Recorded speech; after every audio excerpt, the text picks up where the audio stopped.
Hello everyone, welcome to a new blog.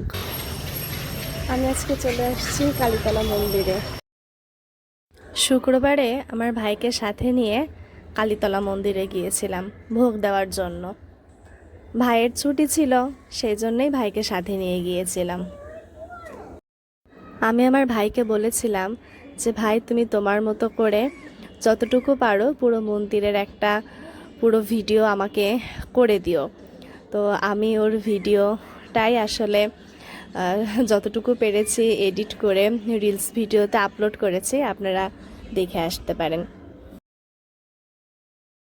তো মামার বাড়ি যেহেতু আসছি, তাই আমার এখানে আসা হবে। ভাইকে নিয়ে চলে আসছি। ভাই কই গেল?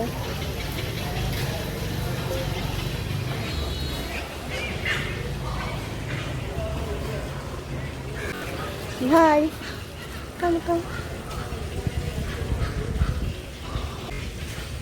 আমি আমার ভাইকে নিয়ে আসছি, যেহেতু ওর আজকে ছুটির দিন, ওকে নিয়ে আসছি।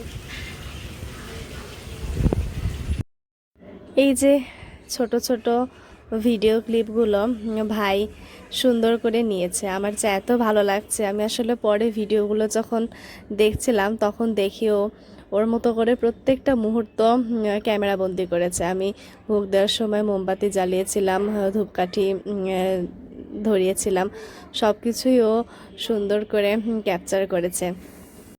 আমার ভাই বোনগুলো দুরন্ত হতে পারে, কিন্তু খুব লক্ষ্মী। আমি যতবারই কালীতলা মন্দিরে গেছি, আমার মনের মধ্যে কি যে একটা শান্তি আমি অনুভব করি, এটা বলে বোঝাতে পারবো না। মায়ের মন্দির থেকে ঘুরে এসে আমি এই গোবিন্দ মন্দিরে গিয়েছিলাম। সেখানে ভোগ নিবেদন করার পর আমি মন্দিরে কিছুক্ষণ বসেছিলাম।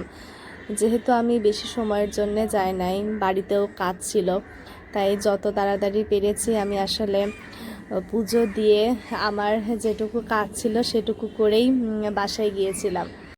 আমি যতবারই আসি মন্দিরে, ততবারই আসলে উপোস থেকেই ভোগ দেই, পূজা দেই। আমার মনের কাছে কেন জানি না মনে হয় যে উপোস থেকে পুজো না দিলে হয়তো সেই পূজাটা পুরোপুরি দেওয়া হয় না। তাই প্রতিবারের মতো এইবারও উপোস থেকেই ভোগ দিয়েছি।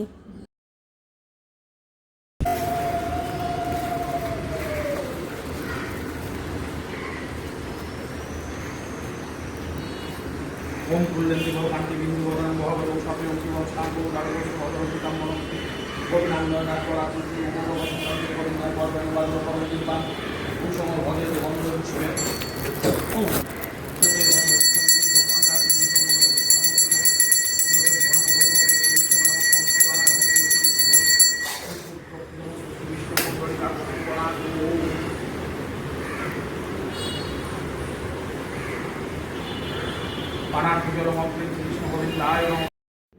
তারপরে আমি ভাইকে বললাম যে ভাই, তুমি দুটা ধূপকাঠি ওখানে ধরিয়ে দাও। তো আমি আসলে ওর ওই মুহূর্তের একটা ভিডিও ক্লিপ নিয়ে রেখেছিলাম। আপনারা সবাই ভালো থাকবেন, আমার জন্য প্রার্থনা করবেন।